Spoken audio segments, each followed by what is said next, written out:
Біз бүгін тағы да Уинстон жайында айтатын боламыз. Мына жерде Уинстонның орнын көрсететін X және Y айнымалылары бар.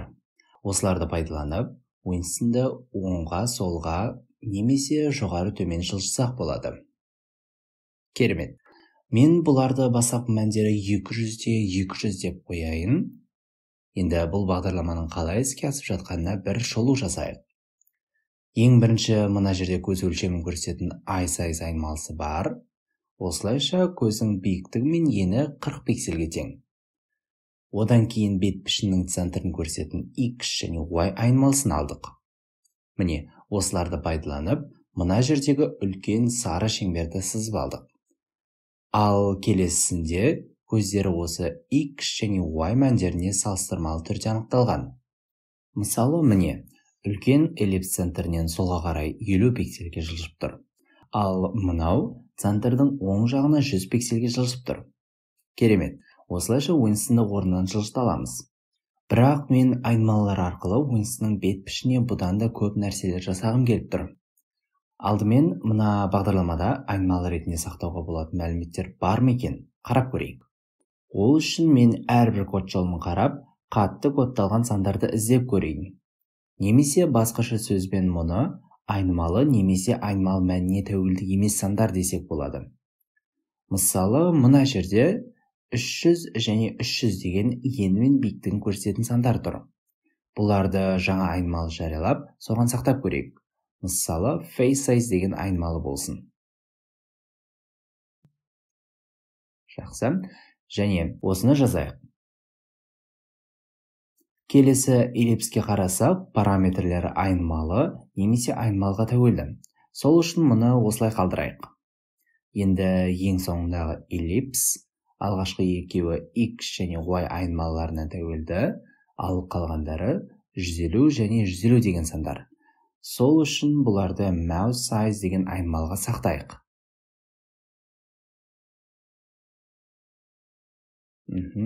Жақсы. Және осыны жазып қояйық. Жақсы. Енді пішіндеріміздің өлшемдерін ең жоғарғы бөлікте айнымалы ретінде сақтап алдық. Бұл дегеніміз оп-оңай пішін өлшемдерін өзгерте аламыз деген сөз. Мысалы, Уинстонның қарны ашып тұрғандай аузын үлкейтіп, және Уинстонды үлкен қылсақ болады. Керемет. Бірақ бұл бағдарламаның бір ұнамайтыны, егер мен бетінің өлшемін өте кішкентай қылып өзгертсем, түрі біртүрлі болып қалды, иә? Тіпті бұлар бір-бірімен байланыспай қалды. Енді мен бет пішінін өзгертсем, осыған сәйкес көзі мен аузында өзгертіп көрейік. Мысалы, мен бет өлшемінің мәнін 2 есе азайтсам, онда аузы мен көзінің де өлшемі де 2 есе азаю керек. Бұл дегеніміз, мен ауыз және көздің өлшемдерін бет өлшемінің бөлігі ретінде есептеуім қажет. Жарайды. Енді барлығын бастапқы мәніне қояйық. Бірінші, mouse size айнымалысынан бастайық. Бет өлшемі 300, ал ауыз өлшемі 150 деп тұр. Енді бір-бірімен салыстырсақ, бет өлшемі ауыз өлшемінен 2 есе артық, немесе ауызы бетінен 2 есе кіші. Енді оны бағдарламада бұлай жазсақ болады. 2-ден 1 көбейтілген face size деп жазсақ, бұл код жолы бет өлшемін алып, оны 2-ден 1-ге көбейтіп, сосын оны mouse size айнымалысынан сақтап жатыр. Енді беттің өлшемін өзгертсек, аузы да әрқашан беттің өлшеміне сәйкес өзгеретін болады. Керемет. Енді көз өлшеміне келсек, бұл 40 пиксель, ал бет өлшемі 300 пиксель. Бұл дегеніміз беттің 300-ден 40 бөлігі. Енді оны 10-ға қысқартсақ, 30-дан 4, және оны 2-ге қысқартсақ, 15-ден 2. Демек, 15-ден 2 көбейтілген face size. Жақсы. Айтпақшы, егер де сіз бөлшек сандардан шатасып, математика жағы қиынға соғып жатса, мұны да сіз Хан академиясында үйренсеңіз болады. Жарайды. Енді бетті тағы да өзгертіп көрсек, міне, аузы мен көзі бет өлшеміне қатысты өзгеріп жатыр. Бірақ мына жерде бір нәрсе дұрыс емес. Байқасаңыз, көзі мен аузы бетінің сыртына шығып кетіп жатыр. Оның себебі, біздің бағдарламада әлі де айнымалыға тәуелді емес сандар бар деген сөз. Оларды біз айнымалының бөлшегі ретінде өзгертуіміз қажет. Көзді салатын мына эллипсте x координатасына x азайту 50 дедік.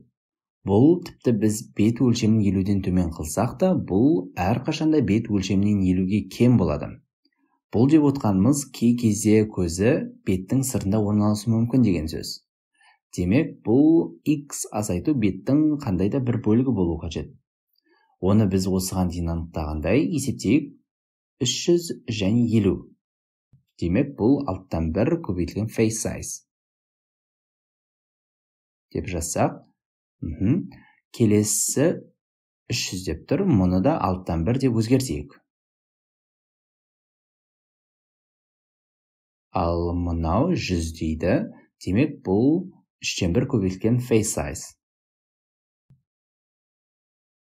Жақсы, ал келесі 60, демек бұл 5-1 болсын.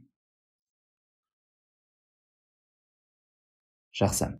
Дәл осылай келесі эллипстерді де өзгертсек, мына жерде 5-1 көбейтілген face size. Одан кейін 40 дейді. Мұны мына жерде есептеген едік. Бұл бізде 15-2 көбейтілген face size. Жақсы. Енді бет өлшемін өзгертіп көрсек, міне, керемет. Енді не жасағанымызға бір шолу жасап жіберейік. Ең бірінші беттің өлшемін сақтайтын айнымалыны құрып алдық. Одан кейін ауыз және көзінің өлшемі үшін mouth size және eye size айнымаларын құрып, бұларды бет өлшемінің бөлшегі ретінде есептеп жаздық. Осылайша бастапқы face size айнымалысын өзгертсек, осыған сәйкес мына mouth size және eye size айнымалары да өзгеретін болады. Одан кейін мына жердегі барлық орындарында бет өлшеміне қатысты есептеп жазып шықтық. Осылайша біз қалайша айнымалыны басқа айнымалы мәніне тәуелді қылуды үйрендік. Енді бағдарламамызда көп нәрсе жасай аламыз.